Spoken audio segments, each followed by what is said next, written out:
দুর্গাপূজাকে সামনে রেখে বাংলাদেশের কাছে আবারও ইলিশ রপ্তানির অনুরোধ জানিয়েছে ভারতের পশ্চিমবঙ্গের মৎস্য ব্যবসায়ী সংগঠন।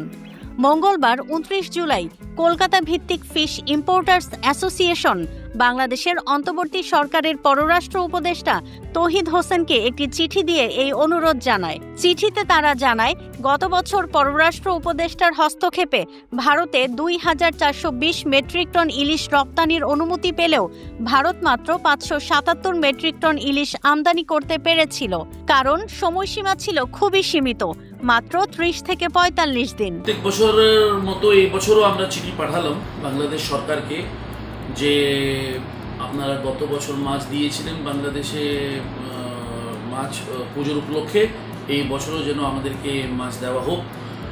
তো লেখার মধ্যে এটাই লিখলাম যে মানে কত মাছ দিবেন এটা নিয়ে তো কোনো সমস্যা নেই, কারণ ওনারা ৩,০০০, ৪,০০০, ২,০০০ মেট্রিক টন মাছ দিচ্ছে। গত বছর আমরা পেয়েছিলাম ২৪২০ মেট্রিক টন, নিয়ে আসতে পেরেছি মাত্র ৫৭৭ মেট্রিক টন। তার আগে বছর আমরা পেয়েছি প্রায় ৩,৯৫২ মেট্রিক টন, নিয়ে আসতে পেরেছিলাম ৫৮৭।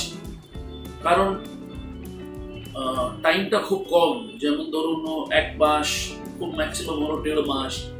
তাহলে ইলিশ মাছ তো কোনো মানে চাষের মাছ না, এটা তো সাগরে হয় ন্যাচারাল। যদি ল্যান্ডিং ন্যাচারালি হয় তাহলে মাছটা ধরা পড়বে, মানে না হয় তাহলে ধরা পড়বে না। তো এই নিয়ে মাছের পরিমাণটা খুব কম ছিল, তো আমরা নিয়ে আসতে পারলাম না।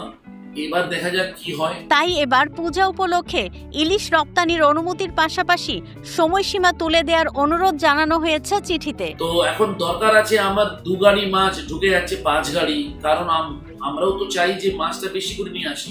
তো দামটা কিন্তু পড়েই যায় পরেও, কিন্তু বিষয়টা হচ্ছে যে আপনি তো মানে যে জিনিসটা খাওয়ার হচ্ছে ৩ মাস, সেটাকে আপনি ১০ দিনে যদি আমাকে খেতে দিয়ে দিন তাহলে তো মাছ খাবে না। তো সবাই এটাই হচ্ছে সবার মানে প্রবলেম। তো আমরা আশা করি যে বেশি অনুমতি উনি দেবেন, টাইমটা বেশি দেবেন, তা আমরা মাছ আরো বেশি সময়ের জন্য নিয়ে আসতে পারব। সংগঠনটির মতে পদ্মার ইলিশ পশ্চিমবঙ্গ, আসাম ও ত্রিপুরার মানুষের কাছে অত্যন্ত জনপ্রিয়, তাই প্রতি বছর পূজা মৌসুমে বাংলাদেশের ইলিশের ব্যাপক চাহিদা থাকে। চিঠির শেষে অন্তর্বর্তী সরকারের ১ বছর পূর্ণ হওয়ার জন্য শুভেচ্ছা জানানো হয় এবং দ্বিপাক্ষিক সম্পর্ক আরও জোরদার হবে বলেও আশা প্রকাশ করা হয়। ওয়ালটন এখন দেশের সীমানা পেরিয়ে পৌঁছে গিয়েছে ৫০টিরও বেশি দেশে। ওয়ালটন, ঘরে ঘরে, বিশ্বজুড়ে।